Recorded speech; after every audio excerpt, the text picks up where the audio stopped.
Welcome to Exploring the Mystical Side of Life with your host, Linda Lang.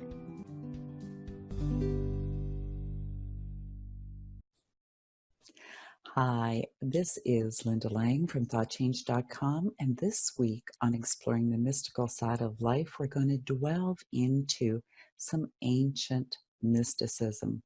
My guest is Bennett Vonderheide. He is a man with a mission and a collector of an ancient statue called Nomoli. And I'm really excited to have this conversation. I've never heard of Nomoli before, and this is just as new to me as it probably is to you. So welcome, Bennett. Thank you, and thank you for having the Nomoli on your show. Thank you for introducing them to your circle of influence. I'm confident that you are the source, the first contact for those in your audience, and it's a blessing for them to have your insight to connect them to these powerful and mysterious and enigmatic artifacts. Well, I think it's a blessing as well, and I'm very excited to learn a little bit more about these ancient statues. So I'd like to start off by mentioning that it's not surprising that even you, with your level of knowledge and experience on the front line and adept, would be unaware of Nomoli, and those in your audience, also those in your circle of influence, they have been purposefully and effectively suppressed, to the level where my son spent a couple of years researching, trying to find others who had awareness, who had been using Nomoli, who had even been connected to the knowledge of the Nomoli, specifically in the circles of the areas where people would, whether it's in the ancient civilization theorists, the ancient alien enthusiasts, those who practice with the application of stones in healing, in meditation, in metaphysics, in those in science. And we found without exception that they were unknown. Of course, that opened us up to the recognition that we have something very powerful and very important to spread the word on. But also, of course, you have to wonder is, are they real? But what we do know is they were first written or first identified and found by the outside world as far back as the 1400s by Portuguese sailors. They were first written about that we can find in Thompson on Africa, published in New York in 1855. There were some further mentions in the 1890s, 4 or 5 pages in a book by Walter Edwin in 1917. And then many of your listeners will be familiar, and viewers will be familiar with Thor Heyerdahl from the Kon-Tiki adventure. In the 1950s, after the Kon-Tiki adventure, he was also an adventurer, and he led the first expedition to Easter Island. And he mentioned in his writings that the Nomoli stones from West Africa were similar to the small stones. There are, of course, the large stones all over Easter Island, which there are many of, but there were small stones found in caves and secret caves, and Thor Heyerdahl mentioned the similarities. In the early 90s was the first and only that we know of television exposure on a show called Unexplained Mysteries. They mentioned Angelo Pettoni's story of the stone which he found and dated, and that had the chromium ball inserted into it. Subsequent to that, after 1990s, we can find no television program that did anything about them, no real awareness. So very unknown, but known. Can you tell us exactly what Nomoli statue is? They're carved figurines. Many of them are carved out of soapstone, some out of granite, some out of potentially meteoric or other materials. They are found only in the 3 countries of Sierra Leone, Liberia, and Guinea in West Africa. Unlike other stones found and covered around the world in temples and grave sites, that is not the case with most of the Nomoli. They are found, while there are some that have been handed down to the tribes in perpetuity, most of them are found in the jungle, buried anywhere from 3 feet to 140 feet deep. And in reality, no one knows for sure who buried them, why they buried them, or when they buried them. Nomoli are gods in the West African tribal belief system. They're said to have lived in the heavens long ago. And as a result of their misbehavior, their entire area of the heavens was turned to stone and rained down upon the earth, where they lived with the humans as gods of stone. They were large. Their eyes were so brilliant that you could not look at them. It was like looking at the sun. It was said that when they spoke in one village, you could hear them in that village, and you could hear them in villages far away. They imparted wisdom, blessings upon the humans, and helped their day-to-day existence. The first thing that comes to my mind is that these ancient civilizations, typically they didn't keep a written record of their stories, that they were an oral tradition. Is that correct? It is not a written society, it is a verbal society. So no, there are the first writings are in 1855. And so we have no written history of the Nomoli. So we just have the verbal stories. In your research, you managed to uncover. We would certainly contend that the gods wanted the humans to be blessed with every attribute that they could, and certainly not unlike many cultures throughout the history of mankind, the belief was that your chief was closer to the gods and was connected to the gods, and perhaps even a descendant of the gods. And if he was not, then your tribe would not prosper as much. And so this was accepted as, again, all around the world we see that, and not only that, but the medicine men, medicine women, the shamans, those individuals would also be considered to be more directly connected to the spirit realm in order to be able to bless the day-to-day lives of those in the culture. I am a student of Huna, which is the ancient Hawaiian tradition, and it was another oral tradition, and it has a very similar storyline. Yes, it's interesting. My friend Jeff, the shaman from Bradenton, Florida, is a practitioner of the Huna Hawaiian thing, and he's the first we know of American shaman who's activated and used Nomoli in modern times. So yes, I began collecting them long ago. I've always been interested in artifacts, culture, history. And so when I became aware of the Nomoli, and I collected them for many years, not knowing anything about them, except I was able to gather information from the tribes as far as how they were used, what some of the ceremonies were, not on all of them, but on some of them. And then we were able to add to that the information from Kwakua Forianza, who was again was the art professor for 37 years at Howard University in Washington, D.C., a very prestigious. He was born in Guinea. So we were able to get the artistic perception. We were able to get the information from the bush, sometimes from the shamans, sometimes from the chiefs, sometimes from the medicine women, and then bring them to the United States and activate them and get information. We also have taken them to what I call stone readers, those who are sensitive, psychics, and they can hold a stone and they can get images of, some would say 10,000 years ago, some would say 100,000 years ago. They get images of them being used. They've been able to tell me things about the stones, which after they say it, you look at them and you're like, yeah, that makes sense. And again, particularly in how they would have been used.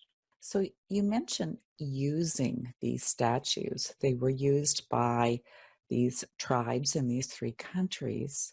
And now you have a shaman that is working with these stones. How would you use a statue?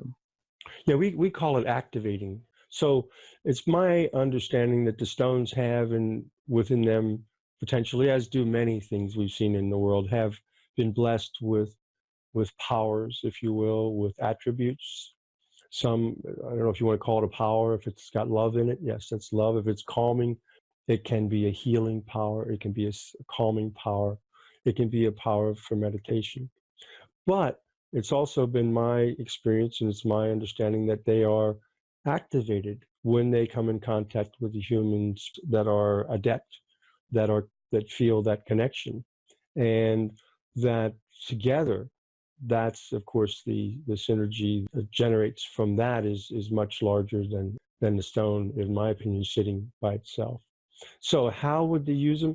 Again, I would not limit anyone, so I wouldn't say that there's only one way. I think my responsibility, my son Quinn, is to introduce the stones to the right individuals who connect, and then let them go.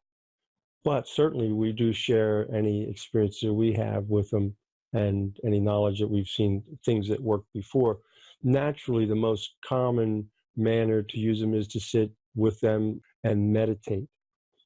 Now, I have seen people at a couple of shows we've done who have been able to sit back behind the booth and have an experience, and you can watch them have a healing experience. Myself, it works much better if I'm in a quiet space, and I think that's naturally a more receptive energy to be in. Now, on other times, we know people who have put them at a spot. If they have a bad back, if they have a bad kidney, they would lay the stone underneath them in a manner that it does not hurt, put a pillow under it, and actually push the stone into the area that needs healing. They can also be used for remote healing. Well, I should say too, in Africa, and I understand that in some instances over here, they would also use libations with the stone. And in Africa, there would be some that would be used as the whole tribe, and some would be used individually. Such as the chief stone that we have would have been set up prior to a new chief being skinned or installed. And perhaps for weeks earlier, prior to that installation, there would be processions of tens of thousands, perhaps, who would come up and touch the stone, bless it, and ask it to bless them, and ask it to bless the chief so that they could proceed and prosper. So, do you think these stones are man-made?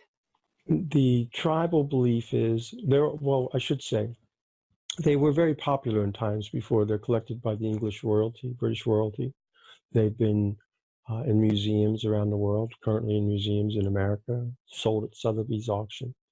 They were very popular many decades ago, and as a result of that, there are thousands of reproductions, replicas, if you will. Some would even go as far as to say fakes that were generated to capitalize on that market. Those are certainly man-made and have been fabricated in modern times.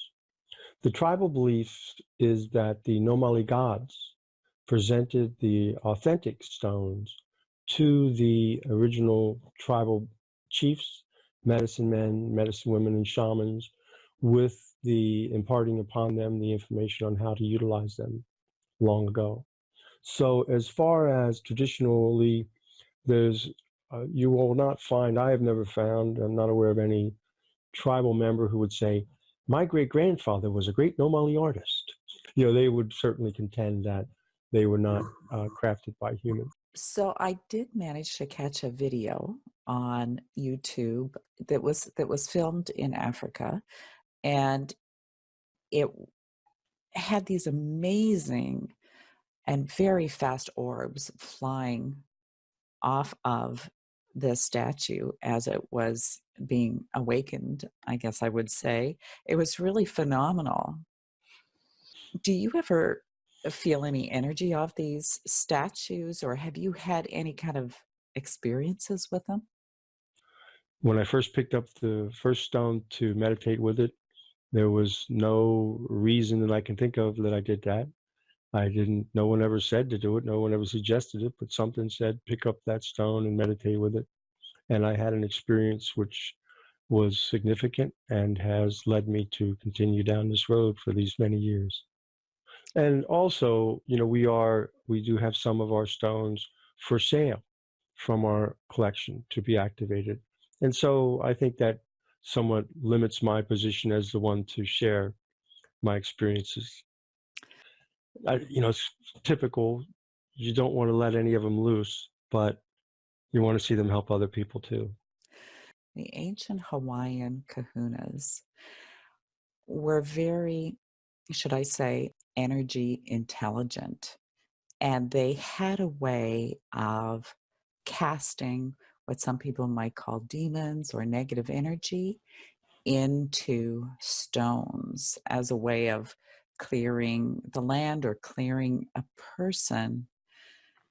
And one could imagine that, there were other ancient civilizations that also had that wisdom of how to do that. Have you ever had any kind of maybe like negative vibes or like these stones obviously carry energy because we've seen that video and the sparks shooting off of them. Yeah. You probably have other examples of orbs or other phenomena. We do have one stone in the other room that is a specific example. Again, they are specifically designed for various purposes. There's one we have called the Pumdo Devil. And the Pumdo Devil is a scary looking character. And I relate that to the door knockers in the Middle Ages, if you're familiar with the fact that the door knockers would have these horrible images to frighten away the demons at the front door. And this particular stone is utilized for the purpose of fighting, destroying, and driving out demons. Now, I know of no indication, I didn't receive any information that they try to bring the demon into the stone first. That is an interesting concept that the kahunas have, which I can understand that, to encapsulate it in the genie in the bottle concept and then render it to hell accordingly. That's great. I'm okay with that. But this particular stone, and the only way I do know of them being used is in the capacity, as I said. I can also attest from my personal experience, which is going to be broader than anyone else in the world, that I have never had anyone touch a stone and have anything but crying is the worst, but crying in joy and overwhelmed with the feeling of love and white light is the only experiences that I personally have witnessed. How beautiful. To be very clear, I should say that they don't teach current students how to cast demons into stones, but Well, they should. they don't. And I think they don't because that is something that could be used for dark magic, really. Yes. Now, someone asked me, would you be concerned that someone would acquire a stone and use it for negative purposes? I have no control over that. I certainly wouldn't recommend it. I would anticipate it would not work out well for the person trying to use the stone for negative. That's just my senses. Well, Bazam, boomerang right back on you. yeah, you gave me goosebumps because I think really these forms of energy wisdom have an intelligence of their own. So are there still tribes that practice this ancient form of healing? Yes, deep in the bush. Deep in the bush, deep in the bush. I think it's fascinating that some have been found 140 feet buried. Yes, the Angelo Bottoni stone is very interesting. Angelo was another enigmatic character, mysterious figure. Almost could be said he didn't exist, but he did. And there is the film of him on that one show. The picture, there's like 2 pictures of him. He's first comes to light in the resistance in the Second World War. Fast forward decades, and he is now, as many people, operatives, end up with they get a diamond in their eye, and he's now in charge of excavation, searching for diamonds in West Africa. And because the tribal belief is that the stone, when the Nomoli and their heavens turned to stone, there were stars up there, and the stars turns to diamonds. And that's where the diamonds came from, that came onto the earth. And there is some contention that they come from meteors, and that thereby the Nomoli stones are often found with diamonds. We have one diamond divining stone. So Angelo says to the chief, he says, look, you guys believe that the sky turned to stone and it came rain down with the Nomoli gods.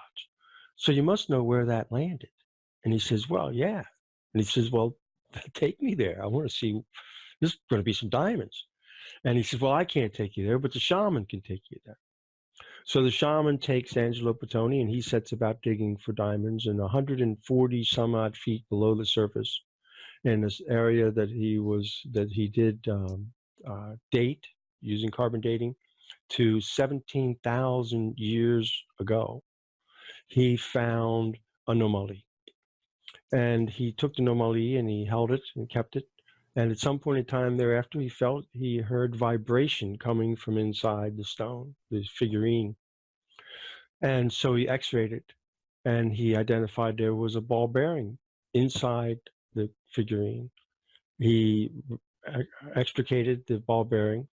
They sent it off to be tested in laboratories and identified that it had chromium in it. So very interesting, because chromium wasn't identified by modern man until 1761. It wasn't isolated until the 1790s. So how does a chromium ball bearing get inside a Nomoli stone that's 17,000 years old? And it's not in a part that was hollowed out and then filled in. So it was inside the rock essentially before it was carved or when it was created. The interesting thing too is there are those who contend that, and the tribal belief is that long ago, 10,000 or more years ago, there was a very far advanced civilizations. Some of my stone whisperers who I've shown the stones to say seem to come between 13 to 17,000 years ago.